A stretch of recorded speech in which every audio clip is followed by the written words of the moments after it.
গণ অভ্যুত্থানের দাবিতে শুধুমাত্র নির্বাচন ছিল না, নির্বাচন ছিল কাদের দাবিতে? আমরা যারা রাজনীতি করেছি, আমরা যারা রাজনৈতিক দল, আমরা গত 16 বছর ধরে ফ্যাসিবাদ বিরোধী আন্দোলনে বারবার বলেছি যে নির্বাচন দেন, নির্বাচন দেন, নির্বাচন দেন। কিন্তু গণ অভ্যুত্থানের যে শেষের 3 সপ্তাহে যে লড়াইটা হয়েছে, আপনি যদি দেয়াল লিখনগুলো দেখেন, আপনি কোনো দেয়াল লিখন পাবেন না যে অবিলম্বে নির্বাচন দেন। কারণ তরুণরা ভিন্ন ভাষায় কথা বলেছে। বাংলাদেশ টু চাই, সংস্কার চাই, পরিবর্তন চাই, দেশটা কারো বাপের না, লাখো শহীদের রক্তে কেনা, এই স্লোগানগুলো আপনি দেখবেন। এর মানে কি এই এই স্লোগানের মধ্যে আরো নির্বাচন নাই? আছে। কিন্তু এই নির্বাচনটা তারা অনেক কম্প্রিহেন্সিভলি চায়, সংস্কারের মধ্যে চায়। অতএব সেই গণ অভ্যুত্থানের চাওয়া। কেন মনে হচ্ছে ব্যারিস্টার ফুয়াদ যে নির্বাচিত সরকার আসলে তারা সংস্কার করবে না বা বিচার বন্ধ করে দেবে? এটি এটি মনে করার কি কারণ আছে? মানে সংস্কারটা যদি, বিএনপি যেমনটি বলছে চলমান প্রক্রিয়া, জি বলবেন। এটার একটা বড় কারণ হচ্ছে আমরা যারা রাজনৈতিক কর্মী, আমাদেরকে দেশের মানুষ বাটপার মনে করে। আমরা যারা রাজনীতি করি, আমাদের রাজনৈতিক দল, আমার আমার বিভিন্ন বক্তব্যের নিচে এগুলো লেখা থাকে যে ভাই আপনারা তো বাটপারি করেন, আপনারা চলেন কিভাবে, আপনাদের তো কোনো ঘোষিত আয় উপার্জন নাই, আপনারা এটা করেন কিভাবে, ওইটা করেন কিভাবে।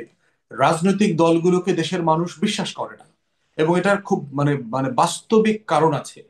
এবং এখনো আমরা যারা সারা দেশে রাজনৈতিক কর্মী, এরা হচ্ছে লোকালি সবচেয়ে বড় চাঁদাবাজ, বাটপার, গুন্ডা, বদমাইশ হিসেবে পরিচিত। তাহলে এইসব কারণে যেটা হয়েছে, আমাদের মতো এক দুজন স্বচ্ছ মানুষ, ভালো মানুষ আছে, মনি আপাদের মতো ক্লিন ইমেজের মানুষ আছেন, কিন্তু আমাদেরকে ওভারঅল রাজনৈতিক যে কমিউনিটি, পলিটিক্যাল কমিউনিটিকে দেশের মানুষ অসৎ, চোর বাটপার হিসেবে চেনে।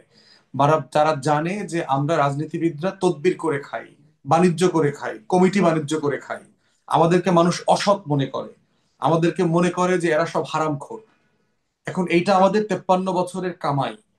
আমি সাডেনলি তো দাবি করলে হবে না যে ভাই আমি ভালো মানুষ, আমি সৎ মানুষ, আমি হালাল উপার্জন করে খাই, আমার ব্যবসা বাণিজ্য আছে, আমার প্র্যাকটিস আছে, এটা বললে লাভ হবে না।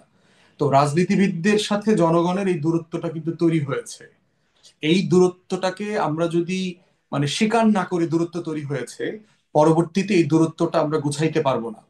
এবং যে যে কারণে 16 বছরে আমাদের আন্দোলনে আমরা যে এত লড়াই করলাম, আমাদের সামর্থ্যের জায়গা থেকে আমাদের পাশে জনগণ এই লেভেলে এসে কেন দাঁড়ায় নাই, এটা কিন্তু আমাদেরকে মূল্যায়ন করতে হবে।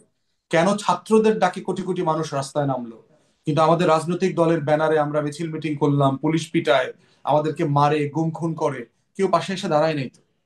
অতএব এই যে কষ্টটা, এই যে আমাদের লক্ষ লক্ষ রাজনৈতিক কর্মীর স্যাক্রিফাইস যেমন আছে, তারা গুম খুনের শিকার হয়েছে, নির্যাতিত হয়েছে, মিথ্যা মামলার শিকার হয়েছে, ঠিক একইভাবে এই লক্ষ লক্ষ রাজনৈতিক নেতা কর্মীকে মানুষ ভিন্ন চরিত্র দিয়েও দেখে। জি, অতএব এটাও কিন্তু আমাদেরকে রিভিউ করতে হবে, আমাদের একটু চরিত্র। একটু সেখান থেকে ব্যাসাফত শেষে আমি একটু নীলুফার চৌধুরী মনির কাছে এই প্রসঙ্গে আমি একটু জানবো, তবে আপনার কাছে এটি আমি জানতে চাই, তাহলে যদি তাই হয়, মানে জনমতের বা জনগণের ভাবনাটা যদি এরকমই হয়, তাহলে বাটপারের হাতে দেশ কেন দেবে? তাহলে তো সবসময় অন্তর্বর্তী সরকার বা তত্ত্বাবধায়ক সরকারই ভালো। না, সেটা আবার সমাধান না, তারা সেটাও চায়ও না। তারা চায় যে রাজনৈতিক দলগুলো সংশোধিত হোক। জনগণ চায় রাজনৈতিক দলগুলো ভালো মানুষকে প্রার্থী করুক। তারা চায় রাজনৈতিক দলগুলো চাঁদাবাজি বন্ধ করুক। জনগণ চায় রাজনৈতিক দলগুলোর ব্যানারে ব্যাংক ডাকাতি, ইন্স্যুরেন্স ডাকাতি, বাস স্ট্যান্ড, টেম্পো স্ট্যান্ড, হাট, ইজারা, ডিশের ব্যবসা, ময়লার ব্যবসা, নেটের ব্যবসা, এগুলো বন্ধ হোক। এগুলো জনগণ চায়। তারা চায় পলিটিক্যাল পার্টিগুলোই পলিটিক্সটা করুক, কিন্তু ভালো মানুষ দিয়ে করুক, জেনুইন মানুষ দিয়ে করুক, যারা মানুষের প্রতি দরদ আছে, ভালোবাসা আছে, ক্রেডিবিলিটি আছে, মনিয়াপাদের মতো সুনাম আছে, সজ্জন মানুষদেরকে চায় তারা দেখতে, চোর বাটপার দেখতে চায় না। এইটা হচ্ছে জনগণের আকাঙ্ক্ষা। তারা চায় না যে অনির্বাচিত সরকার চলুক, তারা নির্বাচিত সরকার চলুক যেটা চায়। কিন্তু রাজনৈতিক দলের কাছে প্রত্যাশা হচ্ছে তারা কথা কাজে মিল থাকবে, আমানতদার হবে, দেশের সম্পদ তার কাছে নিরাপদ থাকবে, সে লুটপাট করবে না, পাচার করবে না, এইটা চায়। জি, আমি এই প্রশ্নটা আপনার কাছে রেখে আমি নীলুফার